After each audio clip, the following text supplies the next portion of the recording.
Hello everyone, एक बार फिर स्वागत है आप सभी का अपने यूट्यूब चैनल पर। तो फ्रेंड्स, आज की इस वीडियो में हम डिस्कस करेंगे जियोग्राफी के कुछ इंपॉर्टेंट क्वेश्चंस जो मेनली आपको आगामी एचपीपीएससी शिमला के द्वारा कंडक्ट किए जाने वाले exam GBT commission, SI conductor, JOIT post code 965, panchayat auditor और वेरियस एग्ज़ाम जो एचपीपीएससी शिमला द्वारा कंडक्ट किए जाने हैं, उन सभी एग्ज़ाम में ये क्वेश्चंस आपको काफ़ी हेल्पफुल साबित होंगे। तो फ्रेंड्स, इन क्वेश्चंस के मैं आपको जितने भी आंसर बताऊंगा वो फाइनल आंसर की के अकॉर्डिंग ही बताऊंगा। तो आपने क्या करना है, इन क्वेश्चंस के शॉर्ट फॉर्म में नोट्स ज़रूर बना लेने हैं, क्योंकि रिवीजन के टाइम ये क्वेश्चंस आपको काफ़ी हेल्पफुल साबित होंगे। तो फ्रेंड्स, अगर आप एचपी टेट की तैयारी भी कर रहे हो तो इसके लिए भी मैंने एक अलग से प्लेलिस्ट बनाई है, जिसका जो लिंक है मैंने डिस्क्रिप्शन बॉक्स में दे दिया है। आप वहां पर जाकर वीडियोस देख सकते हो। वहां पर आपको एचपी टेट के रिगार्डिंग 150 प्लस वीडियोस आपको देखने को मिलेंगी। तो फ्रेंड्स, वीडियो को शुरू करते हैं। क्वेश्चन नंबर 36 में बोला गया कि कौन सा ग्रह जो है वो सबसे छोटा है, which is the smallest planet. काफ़ी इंपॉर्टेंट क्वेश्चन है। तो कौन सा ग्रह जो है वो सबसे छोटा है, क्वेश्चन नंबर 36 का जो राइट आंसर है वो आपका ऑप्शन नंबर ए है, बुध जो है, मरकरी जो है वो इस क्वेश्चन का राइट आंसर है। Mercury is the smallest planet. तो ऑप्शन नंबर ए जो है इस क्वेश्चन का राइट आंसर है। अब थोड़ा हम इंपॉर्टेंट फैक्ट जो है सोलर सिस्टम के बारे में उनको डिस्कस कर लेते हैं। जैसे सबसे बड़ा ग्रह अगर आपसे पूछा जाए तो बिगेस्ट प्लैनेट, लार्जेस्ट प्लैनेट तो आपका वो बृहस्पति होगा। उसके बाद विशाल लाल धब्बे वाला जो ग्रह होगा वो बृहस्पति होगा। सबसे अधिक चमकीला ग्रह जो है वो शुक्र है। ये भी आपने याद रखना है। सबसे छोटा और सूर्य के सबसे निकट जो ग्रह है वो आपको पता है वो बुध है, मरकरी है।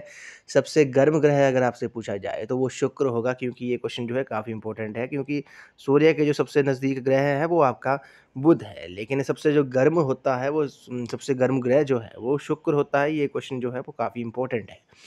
उसके बाद बात करते हैं नीला ग्रह जो है वो किसे कहा जाता है, वो आपको पता है वो पृथ्वी को कहा जाता है। और भोर और सांझ का तारा, evening star as well as morning star जो कहा जाता है वो शुक्र ग्रह को ही कहा जाता है। और पृथ्वी की बहन जो है सिस्टर, अर्थ की सिस्टर किसे कहा जाता है, ये शुक्र ग्रह को ही कहा जाता है। ये भी आपने याद रखना है। रेड प्लैनेट जो है वो मंगल को कहा जाता है। सौंदर्य का देव जो है वो शुक्र को कहा जाता है।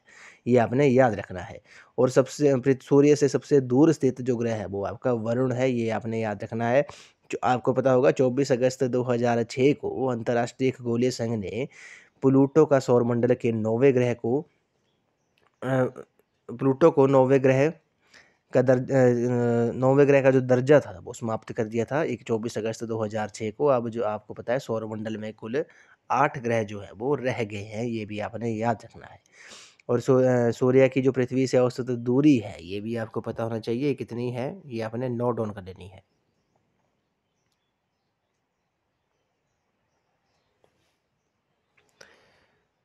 किलोमीटर जो है, ये जो दूरी है वो औसत दूरी है सूर्य की पृथ्वी से।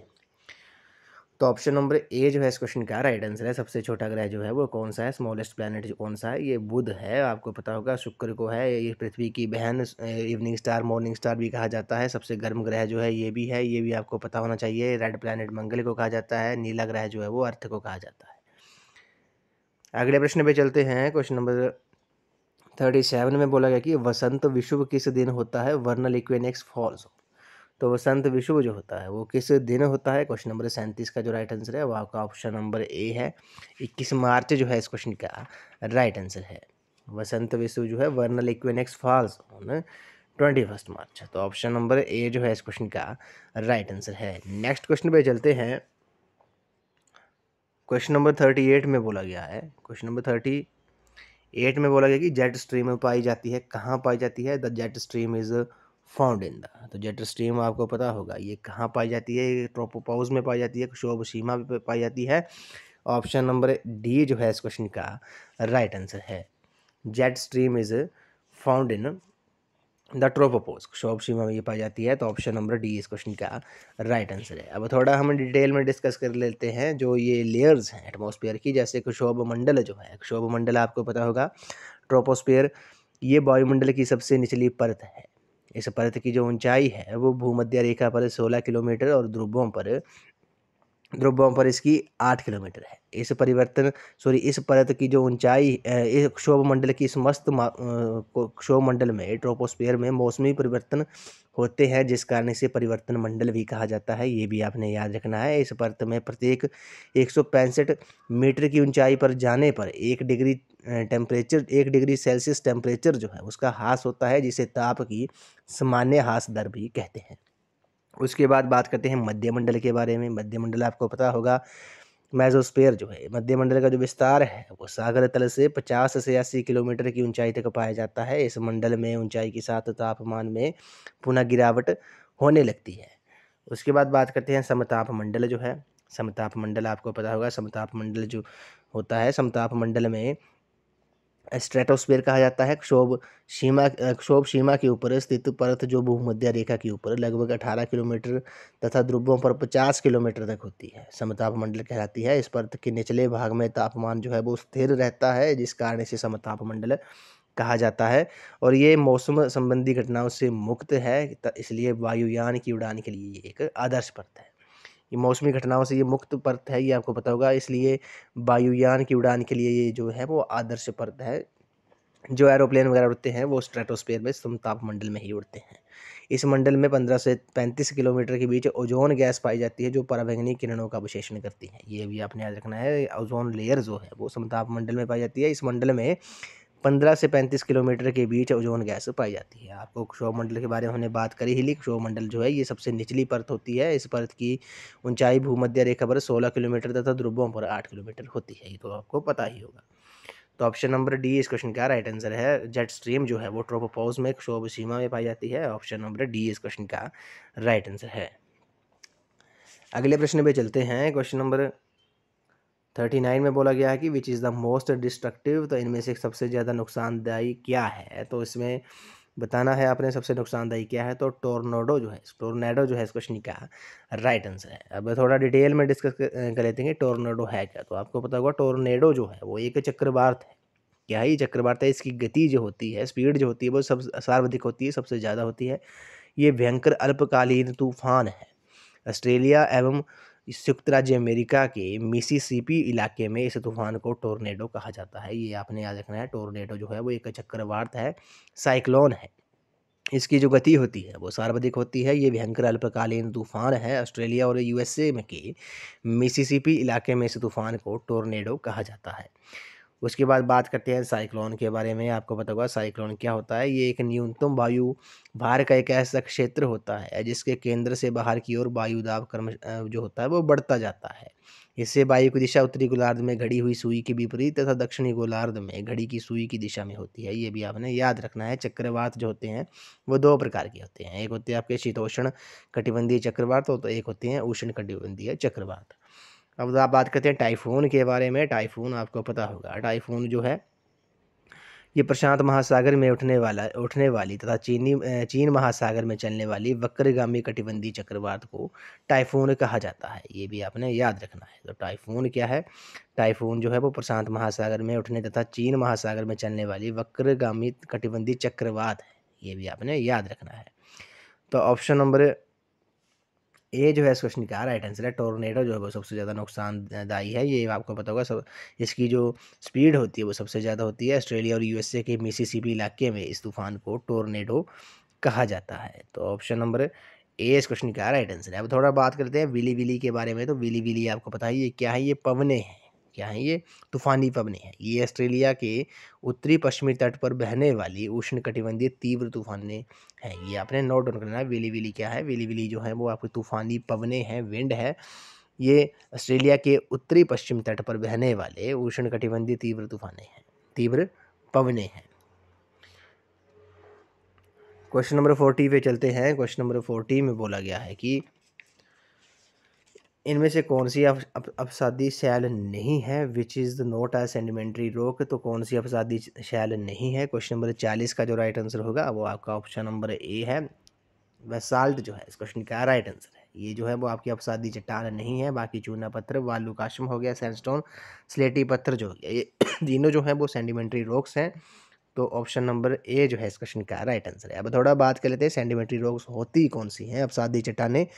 तो आपको पता होगा अपरदन की प्रक्रिया द्वारा विद्यमान शैलों अथवा जैविक स्रोतों से प्राप्त पदार्थों से बनी शैलें अपसादी शैलें कहलाती हैं, चट्टानें कहलाती हैं। ये संपूर्ण भूपृष्ठ के 75% भाग पर पाई जाती हैं। तो आपको पता होगा ये संपूर्ण भूपृष्ठ के 75% भाग पर पाई जाती हैं। ये जो अपसादी चट्टानें होती हैं, ये भी आपने याद रखना है। इसके एग्जाम्पल जो हैं वो अधिकतर जीवाश्म और खनिज तेल जो हैं वो इन्हीं चट्टानों में पाए जाते हैं। ये भी आपने याद रखना है। अधिकतम जीवाश्म और खनिज तेल जो हैं वो इन्हीं चट्टानों में पाए जाते हैं, सेडिमेंट्री रॉक्स में, अपसादी शैलों में। और बेसाल्ट जो है, वह बेसाल्ट जो है वो किसका उदाहरण है? ये आग्नेय चट्टानों का एग्जाम्पल है बेसाल्ट जो है। तो आग्नेय चट्टानें, इग्निस रॉक्स जो होती हैं वो आग्नेय चट्टानों का निर्माण जो है वो ज्वालामुखी उद्गार के समय भूगर्भ से निकलने वाले लावा के जमकर ठंडा हो जाने के पश्चात होता है। तो बेसाल्ट जो है वो किसका एग्जाम्पल है? वो इग्निस रॉक्स का है, आग्नेय चट्टानों का। बाकी ये चूना पत्थर, लाइमस्टोन हो गया, सैंडस्टोन हो गया और शेल जो हो गया, ये तीनों जो है वो सेडिमेंट्री रॉक्स के एग्जाम्पल हैं। अगले प्रश्न पे चलते हैं। अफ्रीका के उष्णकटिबंधीय घास स्थल के इस रूप में जाने जाते हैं। The tropical grasslands of Africa are known as. तो अफ्रीका के उष्णकटिबंधीय घास स्थल जो हैं वो किस रूप में जाने जाते हैं? Question number 41। तो क्वेश्चन नंबर 41 का जो राइट आंसर है वो आपका ऑप्शन नंबर बी है, सवाना जो है इस क्वेश्चन का राइट आंसर है। अब आपको पता होगा सवाना के जो घास के मैदान जो है वो अफ्रीका में पाए जाते हैं। उसी तरह बात करते हैं स्टेपीज़ जो होते हैं, स्टेपीज़ जो है वो आपके मध्य यूरोप और एशिया में पाए जाते हैं घास के मैदान। और पंपास जो है, ये क्वेश्चन काफ़ी इंपॉर्टेंट है, पंपास जो है वो अर्जेंटीना में पाए जाते हैं। ये आपने नोट डाउन कर लेना है। और डाउन्स जो है वो ऑस्ट्रेलिया और न्यूजीलैंड में ये घास के मैदान है। तो ऑप्शन नंबर बी इस क्वेश्चन का राइट आंसर है। अब अफ्रीका के उष्णकटिबंधीय घास स्थल जो है वो सवाना के रूप में जाने जाते हैं। स्टेपीज जो हैं वो आपके मध्य यूरोप और एशिया में पाए जाते हैं। और पंपास जो है वो अर्जेंटीना में पाए जाते हैं। डाउन्स जो है वो आपके ऑस्ट्रेलिया और न्यूजीलैंड में पाए जाते हैं। क्वेश्चन नंबर 42 में बोला गया कि elephant pass is located in. तो एलिफेंट दर्रा स्थित है, ये कहाँ पर है? ये श्रीलंका में है। ऑप्शन नंबर बी जो है इस क्वेश्चन का राइट आंसर है। ऑस्ट्रेलिया, श्रीलंका जो है, श्रीलंका का प्राचीन नाम सिलोन था, ये आपको पता होगा। और एलिफेंट दर्रा जो है वो श्रीलंका में ही स्थित है। ऑप्शन नंबर बी इस क्वेश्चन का राइट आंसर है।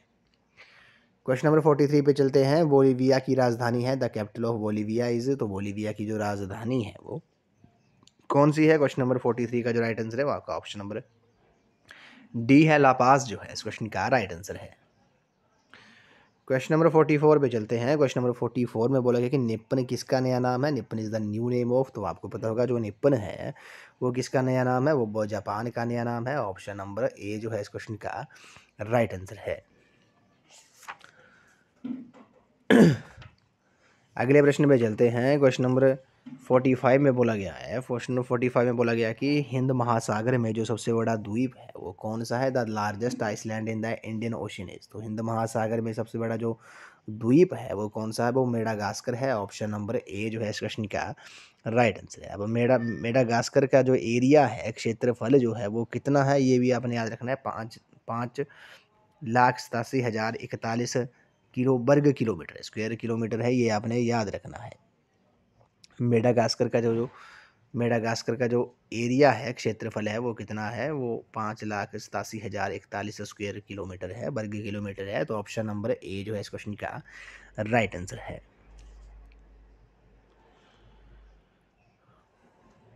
क्वेश्चन नंबर 46 पे चलते हैं। क्वेश्चन नंबर 46 में बोला गया है कि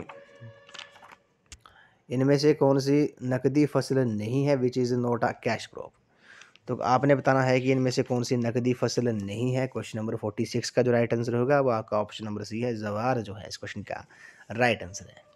ज्वार जो है वो नकदी फसल नहीं है। अब हम ऋतुओं के आधार पर जो फसलों का वर्गीकरण किया गया है उनको थोड़ा हम डिटेल में डिस्कस कर लेते हैं। जैसे आपको पता होगा रबी की फसल जो है, रबी की फसलें कौन सी होती है? रबी की फसल जो होती है जो अक्टूबर नवंबर में बोई जाती है और मार्च अप्रैल में ये काटी जाती है। जैसे गेहूँ, चना, मटर, सरसों जो है ये रबी की फसल है। और खरीफ की फसलें जो होती हैं ये जून जुलाई में बोई जाती हैं और नवंबर दिसंबर में काट ली जाती हैं। जैसे धान, गन्ना, तिलहन, ज्वार, बाजरा, मक्का, ये जो है वो आपकी खरीफ की फसलें हैं। उसी तरह जायद फसलें जो होती हैं, जायद फसलें कौन सी होती हैं? जायद फसलें ये मई जून में बोई जाती हैं और जुलाई अगस्त में काट ली जाती हैं। जैसे राई हो गया, मक्का हो गया, ज्वार हो गया। उसी तरह नकदी फसल जो, जैसे न क्वेश्चन में पूछा गया कैश क्रॉप कौन सी होती है, नकदी फसलें कौन सी होती हैं, ये वे फसलें हैं जो व्यापार के उद्देश्य से किसानों द्वारा उगाई जाती हैं। जैसे कपास हो गया, गन्ना हो गया, तंबाकू हो गया, जूट हो गया, मूंगफली हो गया, ये जो है वो नकदी फसलें होती हैं। ज्वार जो है इस क्वेश्चन का राइट आंसर होगा, ये नकदी फसलें नहीं है। बाकी कपास, मूंगफली और तंबाकू जो है ये तीनों जो हैं वो नकदी फसलें हैं। अगले प्रश्न में चलते हैं। क्वेश्चन नंबर 47 में बोला गया है कि इटली का मुख्य औद्योगिक शहर कौन सा है, the chief industrial city of Italy. तो इटली का जो मुख्य औद्योगिक शहर है जो है वो कौन सा है, क्वेश्चन नंबर 47 का जो राइट आंसर है वो आपका ऑप्शन नंबर बी है, मिलान जो है इस क्वेश्चन का राइट आंसर है। क्वेश्चन नंबर 48 पे चलते हैं। माओरी जो है वो किस देश के रहवासी हैं, माओरीज आर द इनहेबिटेंट्स ऑफ। तो माओरी जो है वो आपको पता है न्यूजीलैंड के रहवासी हैं, ऑप्शन नंबर ए जो है इस क्वेश्चन का राइट आंसर है। अगले प्रश्न पे चलते हैं। अगले प्रश्न में बोला गया कि फॉरबिडन सिटी के नाम से किसे जाना जाता है, which is known as the Forbidden City. तो फॉरबिडन सिटी से आपको पता होगा ये लहासा को, तिब्बत को जो है वो आपको फॉरबिडन सिटी के नाम से जाना जाता है। आपको पता होगा दलाई लामा जो थे वो धर्मशाला कब आए थे, ये क्वेश्चन भी आपसे पूछ सकते हैं। तो वर्ष 1959 में 1959 में दलाई लामा जो थे वो धर्मशाला आए थे। क्वेश्चन नंबर 50 पे चलते हैं। प्रथम उपग्रह जो है वो डैश के द्वारा प्रक्षेपित किया गया था, the first satellite was launched by. तो प्रथम उपग्रह जो था वो किसके द्वारा प्रक्षेपित किया गया था, लॉन्च किया गया था। क्वेश्चन नंबर 50 का जो राइट आंसर है अब आपका ऑप्शन नंबर ए है, यूएसए जो है यूनाइटेड स्टेट्स ऑफ अमेरिका जो है इस क्वेश्चन का राइट आंसर है। अगले प्रश्न पे चलते हैं। कौन सी नदी बिम्भ्रश घाटी से बहती है, which river flows through a rift valley. तो कौन सी जो नदी है वो रिफ्ट वैली से होकर बहती है। क्वेश्चन नंबर 51 का जो राइट आंसर है वो आपका ऑप्शन नंबर बी है, नर्मदा जो है इस क्वेश्चन का राइट आंसर है। क्वेश्चन नंबर 52 पे चलते हैं। भारत में सबसे ऊंचा जलप्रपात जो है वो कौन सा है, the highest waterfall in India. तो भारत में जो सबसे ऊंचा जलप्रपात है वो कौन सा है, क्वेश्चन नंबर 52 का जो राइट आंसर है वो आपका ऑप्शन नंबर बी है, जोग जो है इस क्वेश्चन का राइट आंसर है। क्वेश्चन नंबर 53 पे चलते हैं। इसमें बोला गया कि भारत में ज़्यादातर वर्षा होती है, most of India's rainfall is. तो भारत में ज़्यादातर जो वर्षा होती है वो आपको पता होगा वो चक्रवाती वर्षा होती है, साइक्लोनिक रेनफॉल होता है। ऑप्शन नंबर ए जो है इस क्वेश्चन का राइट आंसर है। क्वेश्चन नंबर 54 पे चलते हैं। भारत के सुदूर पूर्व भाग में कौन सा राज्य स्थित है, which state is in the eastern most part of the India. तो क्वेश्चन नंबर 54 का जो राइट आंसर है वो आपका ऑप्शन नंबर सी है, अरुणाचल प्रदेश जो है इस क्वेश्चन का राइट आंसर है। भारत के सुदूर पूर्व भाग में अरुणाचल प्रदेश स्टेट जो है वो स्थित है। आपको पता होगा क्वेश्चन में पूछा जाए कि किस स्टेट को पहले नेफा के नाम से जाना जाता था, ये नेफा जो है किस स्टेट को जाना जाता था नेफा के नाम से, तो आपने याद रखना है वो अरुणाचल प्रदेश को ही जाना जाता था, कहा जाता था। इस वीडियो को ये लास्ट क्वेश्चन है, काजीरंगा राष्ट्रीय उद्यान कहाँ पर स्थित है। तो Kaziranga national park is located in. तो काजीरंगा नेशनल पार्क जो है वो आपको पता है इस ऑप्शन में नहीं है, नन ऑफ दीज जो है इस क्वेश्चन का राइट आंसर है। कहाँ पर है ये भी आपने याद रखना है, ये असम में है और ये एक सींग वाले गैंडों के लिए काफ़ी प्रसिद्ध है। तो ऑप्शन नंबर डी इस क्वेश्चन का राइट आंसर है। काजीरंगा राष्ट्रीय उद्यान जो है वो कहाँ पर है, वो असम में है, ये आपने याद रखना है। तो ऑप्शन नंबर डी इस क्वेश्चन का राइट आंसर है। तो फ्रेंड्स आज की इस वीडियो में बस इतना ही। आज हमने जियोग्राफी के कुछ इंपॉर्टेंट क्वेश्चन डिस्कस किए जो प्रीवियस HPPSC शिमला और HPSSC हमीरपुर के एग्ज़ाम में ये क्वेश्चंस पूछे गए थे। तो फ्रेंड्स इन क्वेश्चंस के मैंने आपको जितने भी आंसर बताए वो फाइनल आंसर की के अकॉर्डिंग ही बताए हैं। तो आपने इन क्वेश्चन के शॉर्ट फॉर्म में नोट्स जरूर बनाए हैं। तो आपने ये कन्फ्यूज़ नहीं होना है कि अब HPPSC शिमला जो है वो एग्ज़ाम कंडक्ट कराएगा तो सिलेबस भी चेंज होगा। सिलेबस वही रहेगा, पैटर्न वही रहेगा, ये क्वेश्चन भी आपको काफ़ी हेल्पफुल साबित होंगे। तो ऐसा नहीं है कि जो पढ़ा है वो आपका काम नहीं आएगा। तो ये आपने क्या करना है, इन क्वेश्चन के शॉर्ट फॉर्म में नोट्स जरूर बना लेने हैं। तो फ्रेंड्स आई होप आपको वीडियो पसंद आई होगी। तो वीडियो को लाइक शेयर एंड सब्सक्राइब जरूर कर दें। अगर आप HP टेट की तैयारी भी कर रहे हो तो इसके लिए भी मैंने एक अलग से प्लेलिस्ट बनाई है, जिसका जो लिंक है मैंने डिस्क्रिप्शन बॉक्स में दे दिया है। आप वहाँ पर जाकर वीडियोस देख सकते हो। वहाँ पर आपको HP टेट के रिगार्डिंग 150+ वीडियोस आपको देखने को मिलेंगी, जो सभी स्ट्रीम वालों के लिए काफ़ी हेल्पफुल साबित होंगी। तो फ्रेंड्स आज की इस वीडियो में बस इतना ही। आई होप आपको वीडियो पसंद आई होगी। तो वीडियो को लाइक शेयर एंड कमेंट जरूर कर दें। तो थैंक यू फ्रेंड्स।